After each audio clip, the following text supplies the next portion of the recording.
My name is Charlie McGrath. I'm the founder of WideAwakeNews.com and a host on the Rinse Radio Network. I want to share some statistics with you. 1.6 million, that's how many veterans there are in this country right now who helped prosecute this war on terror. Another interesting statistic is 45%, because that's the percentage of that 1.6 million that had to go to the VA to file claims for either injuries or ailments they received prosecuting a war on terror. 800,000 claims in the year 2008. That's what the VA experienced. Now, you would think with the drawdown in Afghanistan and Iraq that those numbers would decrease, but in fact, in 2011, it had ballooned to 1.3 million. The VA is over 500,000 claims in the whole, backlogged, with an estimated cost of nearly $1 trillion to pay out benefits to these soldiers who've been injured fighting this war on terror. Now, since 2001, we've had 6,400 American servicemen die in this war. Thousands have lost limbs, thousands have lost their hearing, tens of thousands have been disfigured, 200 of which to the point that they have to have complete face transplants. Tens of thousands have had brain injuries, and over 400,000 have a post-traumatic stress disorder. So who's benefiting from this war on terror? Are we spreading democracy and freedom and liberty around the world? Is all this death and all this injury and all this money been worth it? Well, if we look at the countries that we've been in, look at Iraq, look at Afghanistan. Are they stable democracies / republics? Do they have representative government there? No, they're completely destabilized.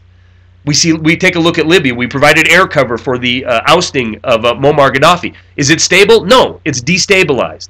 Destabilization is going to occur in Syria. We're going to try to destabilize Iran. We're going to try to destabilize more of Africa and South America, all in the name of prosecuting a war on terror. So it's complete destabilization of the world, spending blood and treasure hand over fist and indebting this country to the tune of trillions of dollars. So who benefits from it?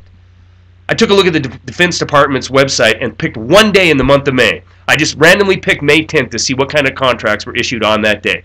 May 10th, the Navy issued to Raytheon a $313 million contract for a missile system.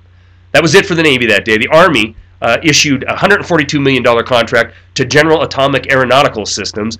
Boeing was awarded $83 million. Marganti, the Apache folks, was issued a $55 million contract. Hinsel Phelps, $32 million. MedPro Tech, $11 million. Marcel Day Construction Company, $10 million. FNG Pat, $9 million. The Air Force issued McDonnell Douglas $24 million contract. Boeing, back in the news, got two contracts on that day, one for $24 million and one for $14 million from the Air Force. Lockheed had a $13.5 million contract for parts on a space vehicle, and Raytheon received a $11 million contract for component parts. So who is winning this war on terror? The aforementioned military and security industrial complex is winning this war on terror. This is what happens when you have a legal-based capitalist system where those who have the money and the influence can write laws to benefit them. But we are paying for this with literal blood of our brothers and sisters, our countrymen, and arguably millions around the world, and our treasure. But it isn't even treasure we have now. We're borrowing 40 cents of every dollar to keep prosecuting this never-ending war on terror against an enemy that we cannot see, who cannot surrender to us. We can't go in and invade a country, plant a flag, and the conflict is over. This is nothing more than a scam, sham, canard being perpetrated on the American people, and we need to wake up and realize that we are not only killing our own men and women, but people around the world, but we're building enemies around the world. We're building the next world war because of our actions, enriching a very select few. Stories are attached.